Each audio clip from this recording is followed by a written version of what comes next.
바울이 빌립보 지방에서 전도하다가 강가에 사는 루디아라는 여인을 만나게 됩니다.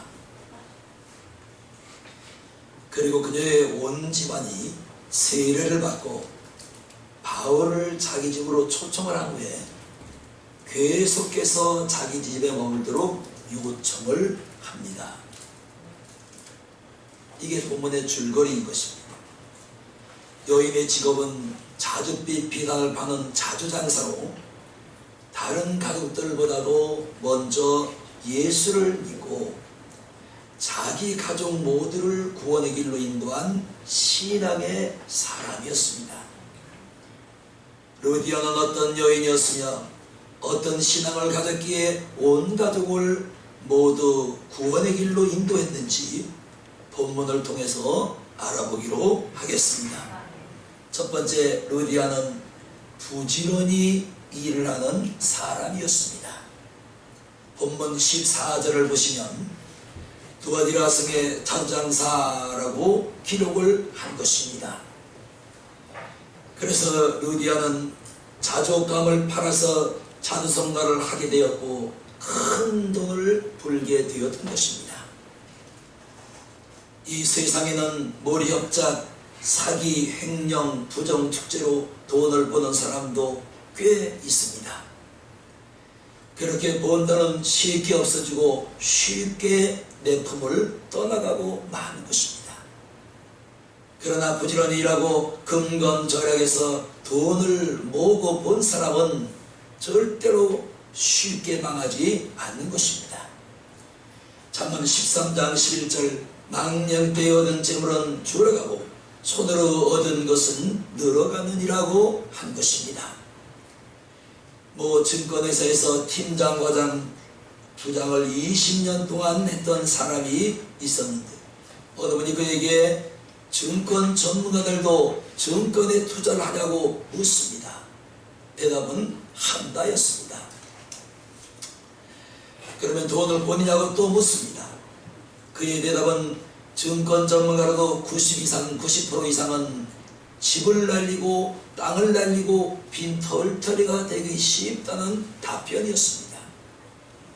그리고 자신은 다행히 집을 날리지 않았으나 그냥 그럭저럭 산다고 말을 한 것입니다. 다시 물었습니다. 증권 전문가들은 어느 주식이 오르고 어느 주식이 떨어지는 것인지 그 동향을 예측할 수 있냐고 묻습니다. 그의 대답은 이런 것이었습니다. 전혀 예측할 수 없다가 그의 답변이었습니다. 성실하게 일하고 부지런하게 일하고 정직하게 사는 사람들이 돈 벌고 살기 좋은 사회가 좋은 사회요 좋은 세상인 것입니다. 그러므로 우리 크리스찬은 돈을 벌었을 때나 또한 우리가 돈을 벌었을지라도 할 수만 있으면 내 개인의 사익보다는 먼저 우리가 돈을 어디다 써야 될까 고민을 해봐야 하는 것입니다. 그래서 그 고민은 우리가 다른 데로 옮겨가지 말고 하나님께로 옮겨줘야 하는 것입니다. 선교를 위해 쓰고 또한 구제를 하고 또한 우리가 옆에 가난한 자들을 도와주고 또 선교에서 선교사들에게 우리가 물질을 보낼 수만 있다면 내 개인 사익적으로 쓰는 물질보다 정말 선교사들에게 어려운 선교사들에게 우리가 돈을 보내줄 때에 상급은 여러분 절대로 따라가지 다른 데로 가지 않습니다. 이 땅에 심는 것은 동족이 동종 쓸어서 못 쓰게 되지만 하늘나라에 저축하는 것은 절대로 동독도 쓸지 아니한 것이요 좀도 먹지 않느라고 말씀을 하셨기 때문입니다. 나를 위해서 100만 원을 쓴다면 주를 위해서도 100만 원을 써야지요. 반드시 그거는 하나님 앞에 여러분이 이후에 천국 가서 보상받을 일이요 칭찬들을 일이요 하나님에게 상급받을 일인 줄로 믿습니다. 내가 이 땅에서 내가 벌었다고 내 마음대로 다 써치우고 주님 앞에 갔을 때 과연 여러분에게 하나님께서 주실 상급이 무엇일까요? 지금 당장만 생각하지 마시고 이후에 주님 앞에 가서 칭찬드릴 일이 무엇인가를 고민하고 우리가 하나님의 일에 최선을 다하여 하나님께서 내게 주신 물질을 선교 또는 주님을 위해서 사용할 수 있기를 주님의 이름으로 축원합니다. 루디아라는 여인이 바로 그런 여인이었던 것입니다.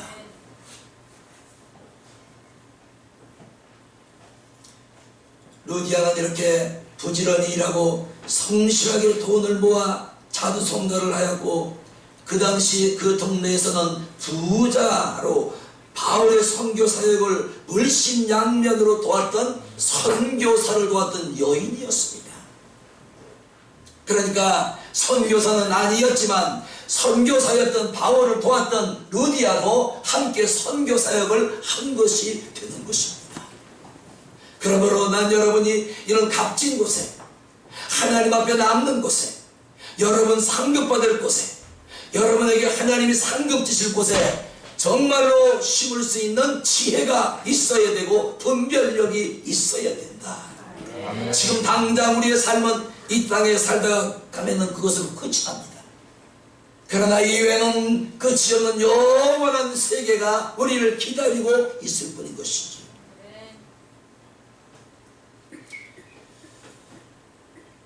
잠언 31장 10절 11절에 오면 바로 현숙한 여인이 오늘 본문에 나오는 둘이와 같은 여인이었습니다.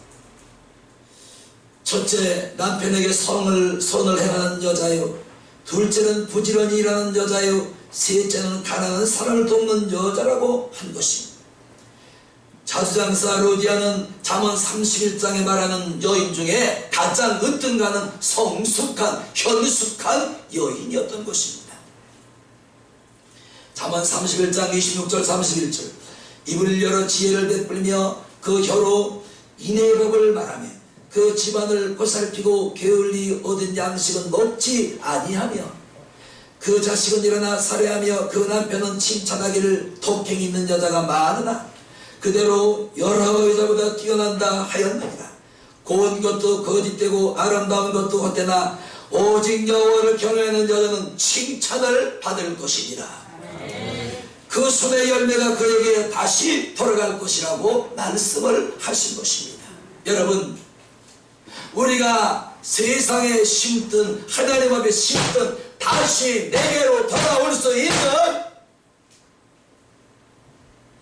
그곳에 심을 수 있기를 주님의 이름으로 축원합니다. 그래서 루디아는 현숙한 여인이었고 바로 말씀하기를 내가 하나님 앞에 심었으니 내가 내게 다시 돌려주겠다고 주님이 약속을 하신 것입니다. 이렇게 루디아는 현숙했고 믿음으로 선교와 그 가정과 가족들을 든든히 세웠던 축복된 여인이었습니다. 여러분의 가정이 이렇게 되기를 주님의 이름으로 축원합니다. 두 번째, 다른 사람들과 어울릴 줄 아는 여인이었습니다.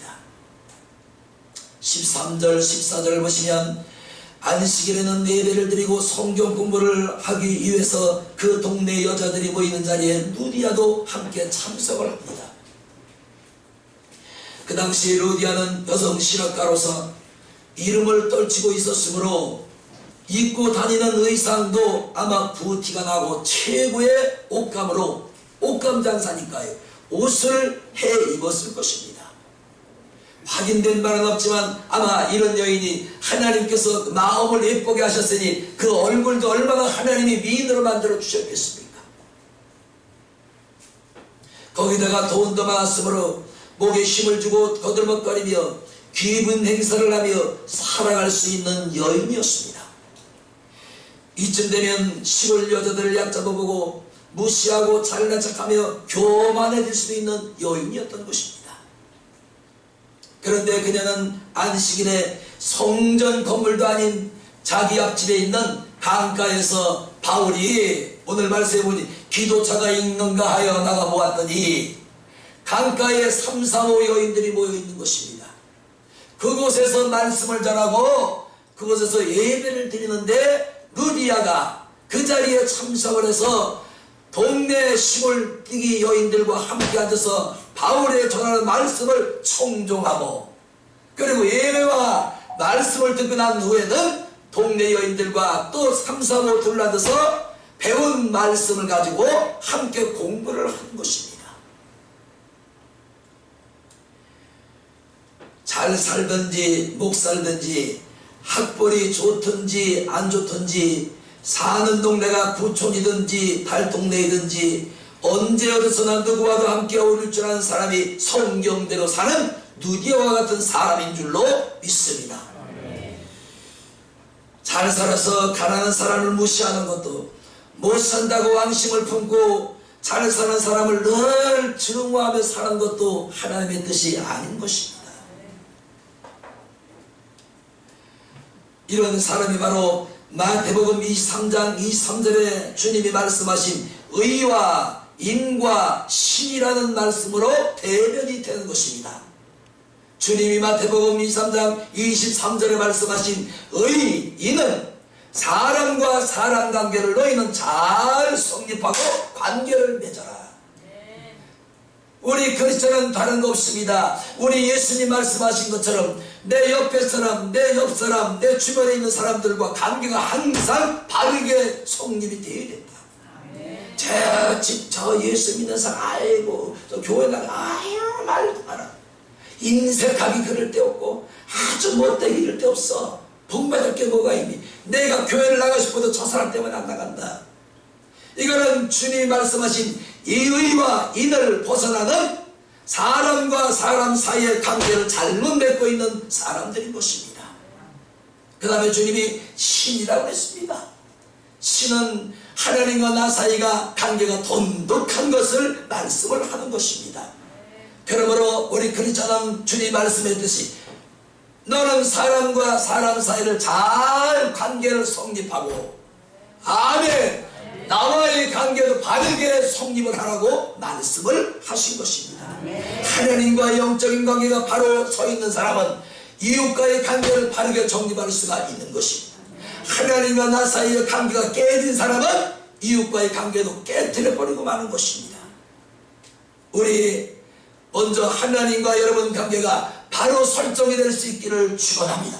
바른 관계가 될 수 있기를 축원합니다. 그래서 여러분 옆 사람들과 함께 좋은 관계를 맺어나갈 수 있기를 주님의 이름으로 축원합니다. 이럴 때 전도가 되는 것입니다.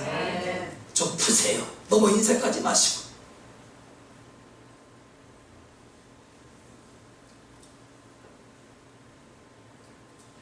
선거 때마다 출마하는 사람들은 서로 앞다투어 자기는 서민이고 가난한 집 아들이기 때문에 독학을 한 것을 자랑 삼아 내세우고 앞세우는 것을 볼 수가 있습니다.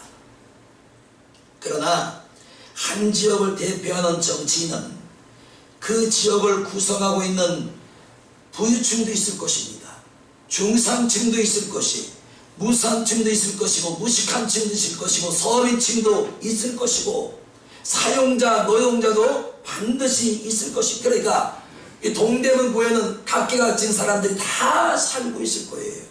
용도동과도 똑같습니다. 그렇기 때문에 정치인들은 그들을 함께 포용하고 다독거릴 수 있는 리더십을 발휘해야 한 지역을 대표하는 정치인이 될 수가 있고, 한 지역을 대표하는 자격을 얻을 수가 있는 것입니다. 저는 개인적으로 수차 말씀을 드리지만 철저한 농민의 가난한 농군의 아들로 태어났습니다. 3남 1녀입니다. 막내입니다. 남자 중에 한 번도 새 옷을 입고 큰 적이 없습니다. 한 번도 새 양말, 새 신발을 입고 신어보고 큰 적이 없습니다. 지금이야 옷감이나 좋지요. 우리 어릴 때야 50년, 60년 전인데요. 옷감이 얼마나, 그때 옷감이 안 좋았으면 큰 사람이 입으면 이런 데가 다 떨어지지요. 소매 이런 데가 다 나가버려요. 그러면 누더기로 기어서 둘째가 물려 있습니다. 그 우리 둘째하고는 또 얼마나 개구쟁이인지 몰라요. 아주 심합니다, 장면이. 그래서 둘째가 입고 나한테 내려올 때는 옷 옹대가 송한 데가 없는 거예요. 전부 누더기. 이런 옷을 입고 제가 가난한 농부집에서 태어나고 자랐습니다. 고기는요 설 때나 추석 때나 한 번 먹어보는데, 그것도 이제 동네에서 돼지를 잡으면 가난하니까 아버지가 고기를 많이 못 사오는 거예요. 제사할 때 쓸 거 2건 3건 정도 사오면 한 건 뚝 잘라가지고, 이제 식구가 많을 때죠. 할아버지 할머니 계시죠, 고모들 둘 있었지요. 작은아버지 또 작은엄마, 우리 또 엄마 아버지, 우리 삼형제 딸 13식구가 됩니다. 그러면은 이제 고기는 요리를 하거나 이러면 먼저 할아버지 할머니 그 상에 밥상에 올려드리고, 우리는 먹는 게 내일 멀건 국물로 먹습니다. 참 나 그때 야속했어요. 우리 할머니 할아버지가. 그 손주들이 얼마나 이쁩니까? 저도 손주들이 있는데 얼마나 이쁜지 몰라요. 얼굴만 봐도 예쁘단 말이죠. 입에 있는 것도 꺼내주고 싶어요. 그런데 이 두 노인네가 경상을 하고 두 분이 앉아 잡수는데, 그 고기를 그냥 다 먹고, 우리는 쳐다보고만 드시고 꼴꺽 드세요. 그래서 하면서 한 번도 고기를 먹어본 적이 없습니다. 국물은 먹어봤어요. 그렇게 컸습니다. 그러므로 우리 교회는 누가 봐도 편하고 행복한 교회, 차별이 없는 성경적 교회관을 가져야 할 줄로 믿습니다. 있는 자가 오건 없는 자가 오건 부유한 자가 오건 가난한 자가 오건 건강한 자가 오건 지병을 가지고 있는 자가 오건 지식이 있는 자가 오건 지식이 없는 자가 오건, 또 나가서 믿음이 있는 자건 믿음이 없는 자가 오건 모두가 소통하고, 만나면 즐겁고 만나면 기쁘고 만나면 인사하고 만나면 대화하고 만나면 교제하고 서로 안부도 묻고. 잘 오셨습니다. 반갑습니다. 오늘 피용희 목사, 피목사 설교가 좀 우스웠지요. 그러나 우리 감사로 받읍시다. 그러면 은혜가 됩니다. 예전에 우리 시골에서 어른들이 항상 이 말합니다. 소 닭보도 탄다. 걔는 닭을 보면 막 암숙이에요. 막 보기만 하면 잡아먹으려고 쫓아다니면 닭은 그냥 파삭파삭 하고 담장으로 올라가고 집으로 올라가는데, 소는 닭을 봐도 번쩍 소 닭보다 탄다. 대형교회를 여러 번 봤는데 기존에 있던 교인들이 소 닭보다 타는 겁니다. 너 왔니? 아이고 그래 뭐 왔어. 뭐 너 먹고 갈래 먹고 말래 말으라. 그게 아니지요. 어떤 자가 오든 우리는 먼저 반겨줘야 되고, 어떤 누가 오든지 우리는 먼저 인사하고 식사하고 가시지요. 바쁘시면 다음 주에 꼭 오셔서 식사 같이 합시다. 누가 오든지 누가 가든지 인사가 없는 거예요.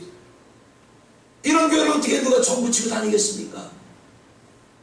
그래서 제가 요즘에 새벽에도 몇 번 말씀을 드렸습니다마는, 우리 장로님들은 예배가 끝나자마자 먼저 앞에 나가서 서셔서 잘 오셨습니다.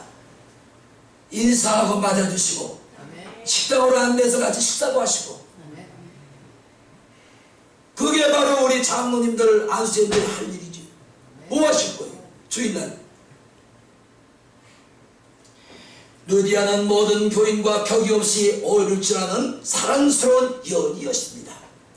돈이 있다고 의심되지도, 그 누구보다 믿음이 좋다고 자화자찬이나 교만하지도 의심되지도 않았습니다. 그러므로 모든 사람과 어울리면 자기를 낮추고 자기 자신을 버리고 남을 높이는 사람이 되어야 하는 것입니다. 그리고 그 사람 눈높이에 나를 맞춰줘야지요. 초등학생을 앉혀놓고 여러분, 어른이 여러 말 해봐야 알아듣지 못합니다. 우리 예수님을 한번 생각해 봐야 됩니다. 어린아이들이 예수님에게 나오는 것을 보고 죄자들이 나오지 말라고 꾸짖습니다. 그런데 우리 예수님은 어떻게 어린아이들을 다 했을까요? 난 이렇게 개인적으로 이렇게 생각합니다. 개인적으로 예수님이 청년이시지만 아마 어린아이 그 정신세계로 돌아갔을 것이다. 어린아이 마음을 가지고 있었을 것이다. 어린아이들이 즐겨 쓰는 단어로 함께 얘기를 했을 것이다. 그렇지 않을까요? 그러므로 나를 낮추고 남을 높이고 그 사람의 눈높이에 나를 맞출 수 있는 이런 사람이 바로 믿음의 사람이요, 크리스찬이요, 먼저 다가가서 악수를 청하는 사람이 믿음의 사람인 줄로 믿습니다. 잠언 13장 13절 말씀을 멸시하는 자는 패망을 이루고 계명을 두려워하는 자는 상을 얻느니라. 잠언 16장 20절 상과 말씀을 주의하는 자는 좋은 것을 얻나니 여호와를 의지하는 자가 복이 있느니라. 주의 말씀을 주의하는 자는 상가하는 자는 좋은 것을 얻는데요. 여러분, 좋은 것의 반대는 뭘까요? 나쁜 것이요. 우리 크리스찬이 예수 실컷 믿고 좋은 것은 얻지 못할 망정 나쁜 것을 얻으면 안 되지요. 난 여러분 모두가 좋은 것을 얻어 누릴 수 있는 복된 자들이 되시기를 주님의 이름으로 축원합니다. 말씀을 멸시하면 안 된다는 거죠. 세 번째, 하나님을 공경하는 여인이었습니다. 본문 14절에 보시면 하나님을 공경하는 루디아였다 그랬습니다. 루디아가 바울의 설교를 듣기 전 어떤 경로를 통해서 예수를 영접하고 예수를 믿고 하나님을 공경했는지 성경의 기록은 없습니다. 이미 그녀는 사도 바울을 만나기 전 하나님을 공경하고 그리스도인이 됐던 여인이었습니다. 결혼식 때마다 신랑 신부에게 목사가 줄에 서서 당부하는 말이 있지요. 하나님을 바르게 믿으라. 그러면 네 가정에 복이 있을 것이다. 두 번째, 부모를 효도하고 공경하라. 그러면 네가 이 땅에서 잘되고 장수하리라고 주님은 말씀을 하셨느니라. 그리고 부부간에 서로 사랑하라. 뭐 껴안고 입 맞추고 포옹하고 여보 사랑해 이거 가지고는 안 된다. 우리 주님이 첫째 계명이요 둘째 계명 중에 뭐라고 말씀하셨냐면 내 이웃을 내 몸같이 사랑하라고 하셨느니라. 그러니까 신랑은 신부를 내 몸같이 사랑해야 되고 또한 신부는 신랑을 내 몸같이 사랑하라는 것입니다. 여러분, 내가 내 몸을 얼마나 고유하고 아끼고 사랑을 합니까? 조그만 상처만 나도 얼른 약방에 가서 후시진 사가지 바르고 그것도 현장하면 또 반창고도 바르고 얼마나 내 몸을 위하고 얼마나 내 몸을 사랑합니까? 이같이 내 배우자를 그렇게 사랑하라고 말씀을 하신 것입니다. 말로만 사랑하지 말고 행동으로 옮기라는 것입니다. 저는 항상 주일을 줄 때 세 가지를 강조를 합니다.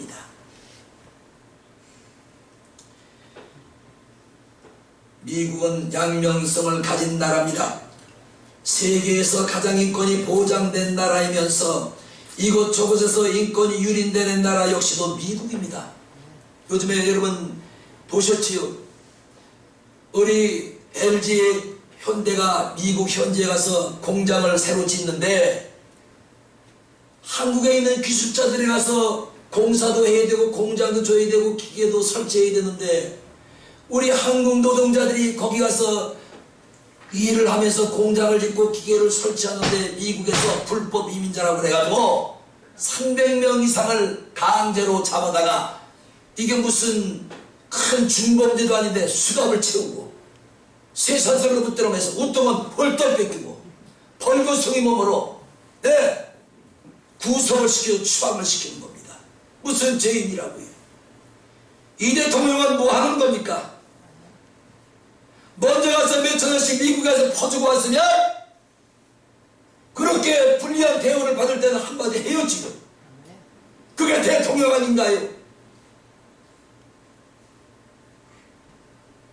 이렇게 미국이라는 나라는 세계에서 가장 인권이 보장된 나라이면서도 이것저것에서 인권이 유린되는 나라도 바로 미국인 것입니다.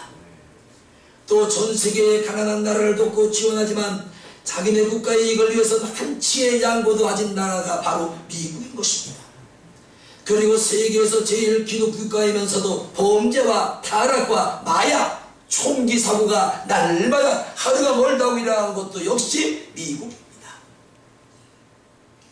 더다가 혐오스러운 해피운동, 성개방운동, 동성애운동이 가장 활발하게 일어난 나라가 바로 미국이에요. 그럼에도 불구하고 미국은 21세기에도 세계를 주도하는 가장 강력한 나라로 군림을 하고 있습니다. 금방 망할 것 같은데 하나님이 원치 않는 일을 하는 저 나라 분명히 하나님이 쳐서 금방 바벨론을 무너뜨리고 아수르를 무너뜨리듯이 무너뜨려야 됐는데 왜 저 나라는 안 망하고 저렇게 21세기를 세계를 주도하는 나라가 지금도 되어 있을까? 생각해 보셨나요? 그 밑에는 바로 남이 모르는 다른 사람이 모르는 청교도의 신앙의 그 바탕이 깔려 있기 때문인 것입니다. 아멘. 사랑하는 여러분 보세요. 한국과도 믿음이 정말로 그 바탕에 반석까지 서 있으면 이렇게 하나님이 축복을 하시는데 우리 어떻겠습니까?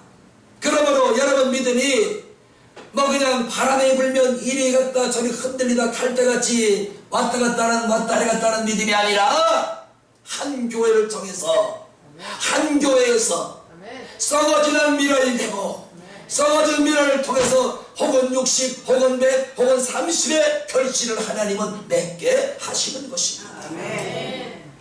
나는 이 교회 저에게 떠들어있는 사람 치고 복받는 사람 한 사람도 못 봤어요. 뿌리가 깊어요.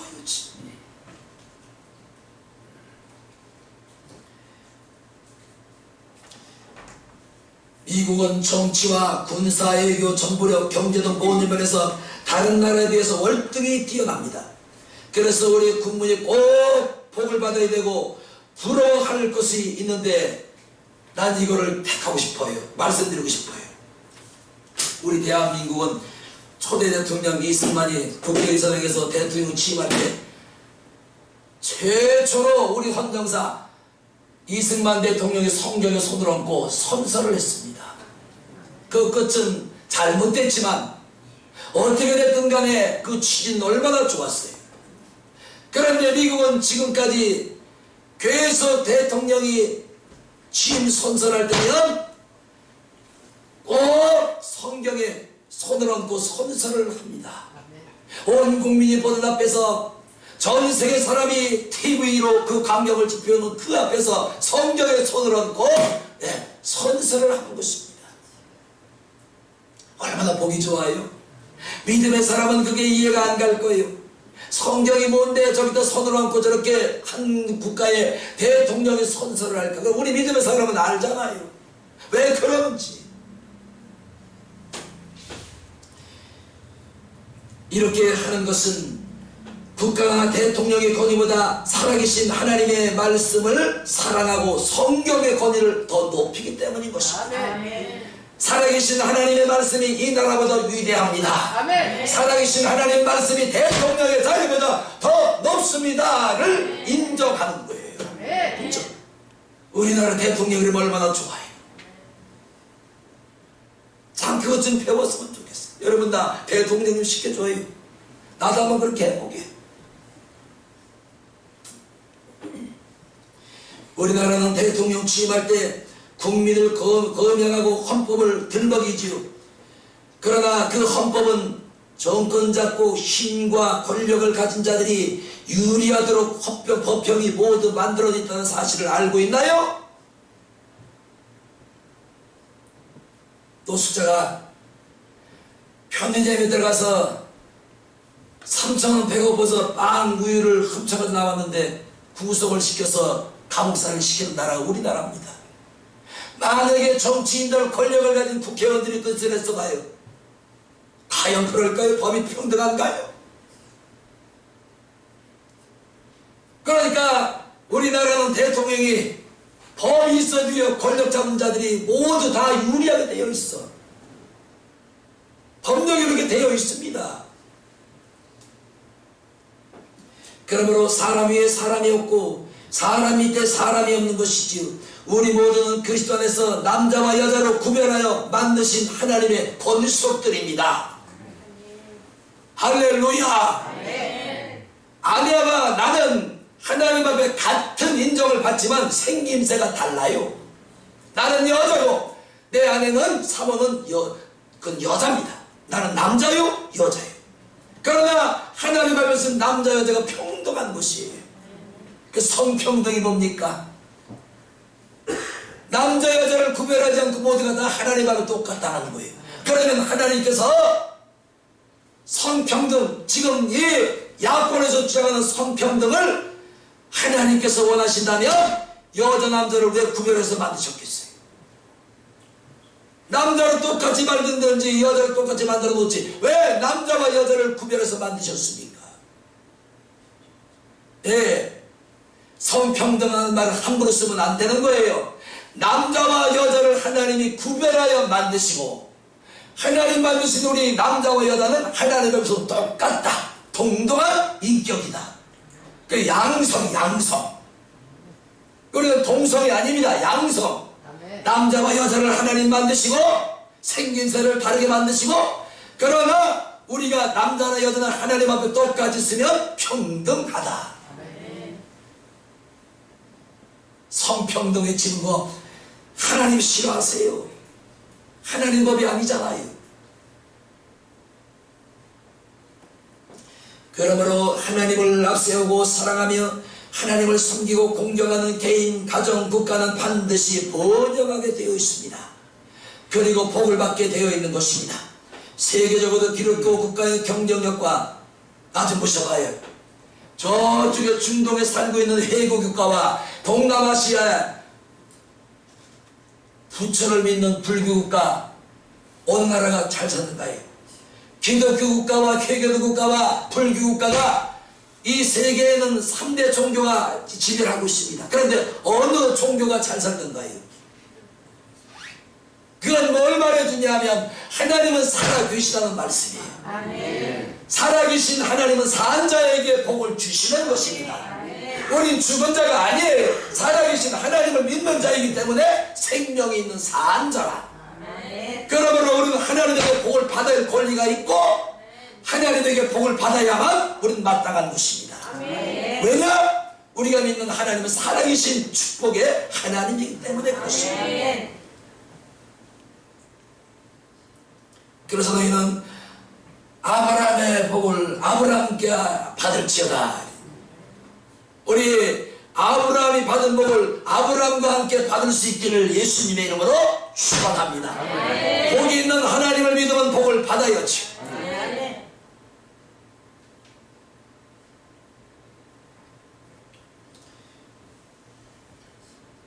출애굽기 2장 6절 나를 사랑하고 내 계명을 지키는 자에겐 천대까지 은혜를 베푸니 잠언 3장 9절 10절 여호와를 공경하라 그리하면 내 창고가 가득하고 내 줍들의 새 포도주가 넘쳐나리라. 아멘. 우리 살아계신 하나님, 아멘. 죽은 하나님이 아니에요. 우리가 믿는 하나님은 살아계신 하나님이십니다. 눈에도 보이지 않고 마음에 와닿지 않는 저런 절간 또 해교도 이런 신을 믿는 게 아니에요. 우리가 믿는 하나님은 살아계신 하나님. 이 살아계신 하나님은 오늘도 산자에게 복을 주시고 산자에게 생명을 주시고 산자에게 영생을 주시고 산자에게 구원을 주시는 하나님이시다. 아멘. 뭔 하나님? 살아계신 하나님. 참 이게 불만이지. 저는 항상 불만이 믿는 사람들이면 하나님 그 하나님 뭐 어쨌는데 살았다는 거예요, 죽었다는 거예요, 없다는 거예요, 있다는 거예요. 나 좀 보셔봐. 기도할 때도 하나님 이래요, 하나님 저래요, 하나님 이랬어요, 저랬어요, 하나님 이거 해주세요. 그래서 살았다는 거예요, 죽었다는 거예요, 있다는 거예요, 현존한다는 거예요, 없다는 거예요. 한번 따라해 봅시다. 우리 하나님은 살아계신 하나님이시다. 그래서 산자에게 복을 주게 되어 있고 산자에게 은혜를 주시게 되어 있고 산자에게 생명을 주시게 되어 있고 산자에게 구원과 영생을 주시게 되어 있는 것입니다. 살아계신 하나님을 우리가 믿고 있는 거예요.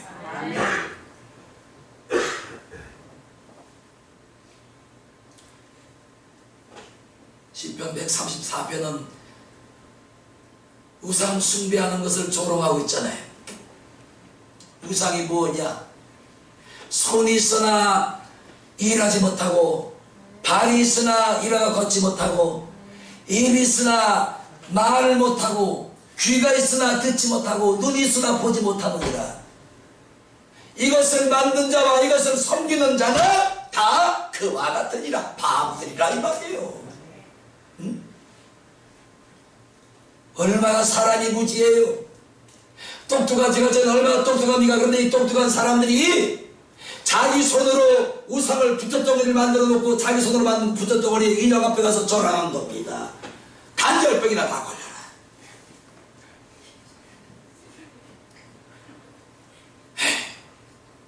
천배를 한대네. 천배.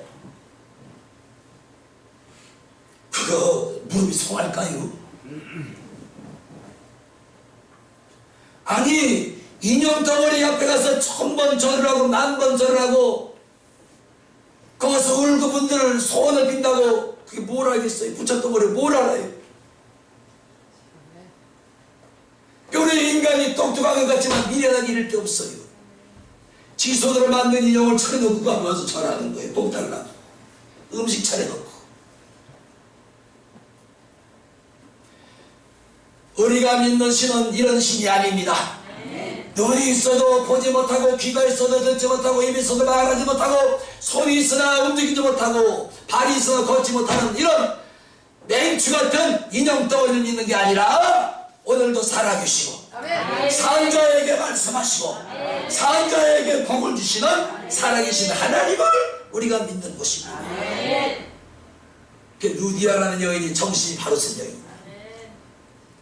돈이 많으면 얼마나 유혹이 많았겠어요.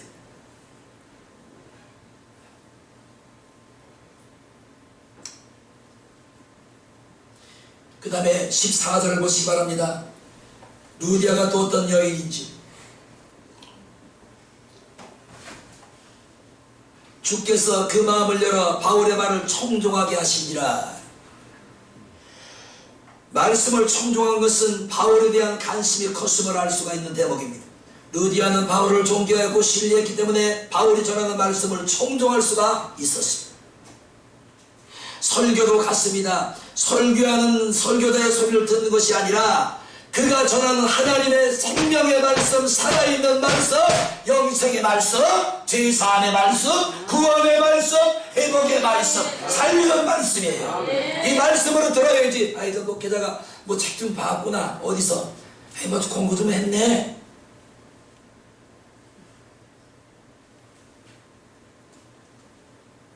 더욱 심각한 것은 계속적으로 설교를 듣지 않으면 영혼이 기근 현상이 일어나기 때문에 영혼이 피폐해지고 마는 것입니다. 그러므로 주님은 라오디게 교회에게 말씀을 합니다. 성령이 교회 하시는 말씀을 들을지어다. 목사의 입을 통해서 주시는 말씀이 내 사경에서 나온 의견이 아니에요. 성령이 여러분에게 주시는 말씀입니다. 여러분 들은 의무가 있고 나는 성령이 주시는 말씀을 가감없이 여러분 눈치 보면서 아유 저 시험 되면 어떻게 할까? 이게 아니에요. 성령이 하시는 말씀을 가감하게 전해야 될 의무는 나가야 있는 것입니다. 우리 이 의무를 충실히 감당합시다. 난 여러분 비유받치는 설교 못합니다. 복이나 받으시지요. 복 받으세요. 아 그랬습니까?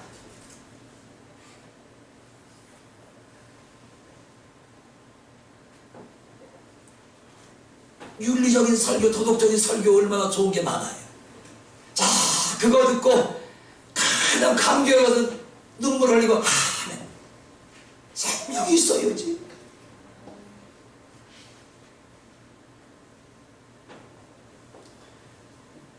성령의 교회가 하시는 말씀은 우리의 귀를 기울이고 반응을 보여요. 그래서 좋은 믿음이 되고 살아있는 믿음이 될 수 있기를 주의 이름으로 축원합니다. 그래서 베드로가 사도행전 2장에 성령이 충만해서 유대인들에게 말씀을 전할 때에 유대인들이 뭐라고 합니까? 말씀을 들을 때 가슴이 찔리는 겁니다. 그동안 살아왔던 자신의 죄가들이 막 드러나기 시작하면 찔림을 받는 겁니다. 그때 그들이 가슴을 치며 주여 내게 말씀하옵소서. 내가 듣겠나이다. 그런데 여러분 성도들은 가슴 찔리는 얘기, 죄에 막 찔러대고 막 아픈 설교하면 안 들어. 그냥 일부러 귀를 막아. 아이고, 다른 데 가면 좋은 설교 얼마나 많은데. 자신의 영혼이 사는지 죽는지도 모르고. 한번 해보실래요? 주여, 말씀하옵소서. 내가 듣겠나이다. 초대교회의 역사였어요. 훌륭한 목사님들 얼마나 많아요. 윤리적으로 도덕적으로 아주 갑본 짜여듯이 저같이 중구다 나오라 그렇게 막 설교하지 않잖아요. 듣는 사람의 혼을 쏙 빼봐. 물론 훌륭하니까 그렇겠지.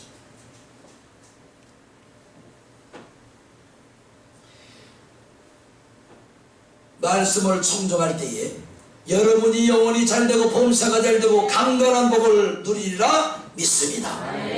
항상 말씀드릴 때마다 내게 말씀하옵소서. 종이 듣겠나이다. 이런 자에게 하나님이 복을 주시는 줄로 믿습니다. 결론을 냈습니다. 15절을 보십시오. 저와 그 집이 다 세례를 받고 그랬습니다. 사도행전 8장 38절도 보면 당시 에티오피아 장관이 빌립에게 전도를 받고 현장에서 세례를 받습니다. 사도행전 16장 33절에도 바울과 실라가 복음을 전하다 빌립 옥에 갇히게 됩니다. 그런데 옥에만 갇힌 게 아니라 손과 발이 쇠 착고에 매여 있는 겁니다. 아마 나 같으면 이 정도 했으면 아이고 하나님이 살아주신다는데 내가 무슨 죄를 진 것도 아니고 예수 믿으라고 외친 것밖에 없는데 왜 나를 옥에 가두고 나를 이렇게 손발을 착고를 채워놔서 나를 괴롭게 하실까? 아마 제 믿음이었으면 하나님을 원망했을지도 몰라요. 그런데 두 사람은 뭐가 기쁘고 좋던지 밤새 손뼉을 치며 하나님을 찬미하더라. 하나님께서 그들의 찬송을 들으십니다. 그리고 천사를 파송을 하십니다. 그리고 옥문을 열어주십니다. 그들의 손과 발을 채우고 있던 착고를 풀어놓습니다. 그리고 바울과 실라를 자유의 몸으로 만들어줍니다. 이때 옥을 지키던 간수들이 깜짝 놀랍니다. 감당이 안 되는 거예요. 옥문이 열리고 옥에 갇힌 사람이 풀어도 자유의 몸이 됐으니 아이고 내일 큰일 났구나. 죽게 생겼구나. 어떻게 하면 좋을까? 이때 바울이 외칩니다. 나 좀 보세요. 여러분 주 예수를 믿으십시오. 여러분 주 예수를 믿으십시오. 그러면 여러분 가정과 여러분에게 구원이 있을 것입니다. 주 예수를 믿으십시오. 간수들이 바울과 실라가 옥에서 나온 일 때문에 두려워 떨고 있을 때에 주 예수를 믿으라는 그 외침을 듣고 간수들이 자기네 집 식구들 모두를 모으고 세례를 받습니다.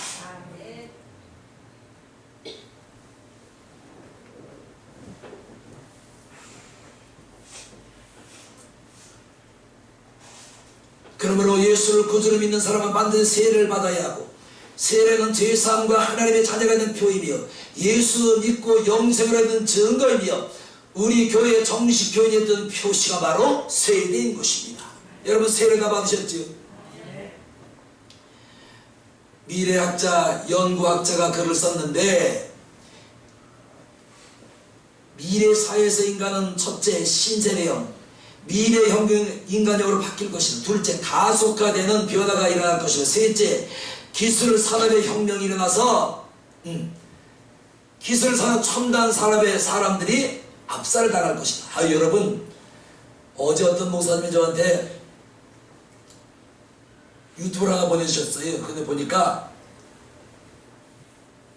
컴퓨터 사람 모양을 한 로봇 인간입니다. IA. 그런데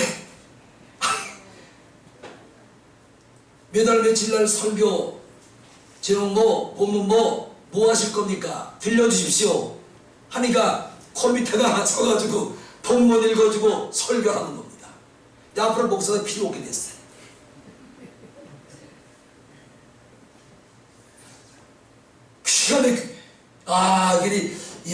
요즘 저같이 무식하게 그냥 책상에 앉아가지고 몇 시간씩 이거 쓴 이런 목사님들 안 계시는구나.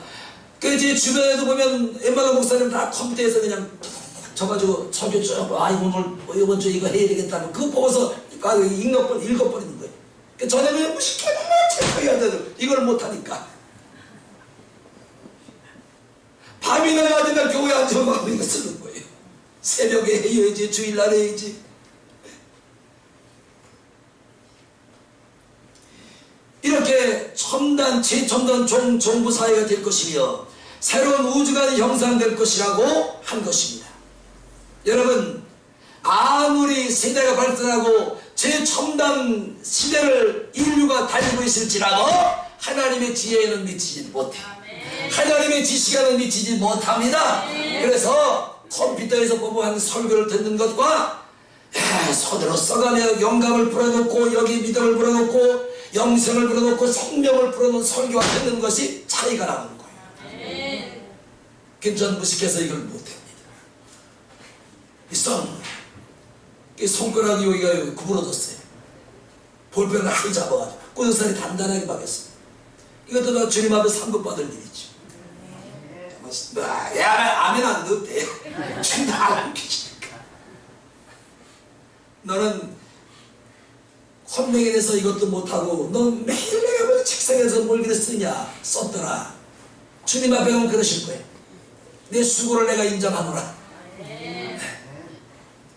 여러분 아멘 하도 하나님 다 알고 계시는데. 자, 우리 가정을 위해서 기도합시다. 내 가족을 위해서 기도합시다. 오늘 루디아의 가정은 루디아라는 한 여인의 신앙 때문에 온 가족이 세례를 받고 예수를 믿더라. 여러분 가정이 이렇게 되기를 예수님의 이름으로 축원합니다. 기도합니다.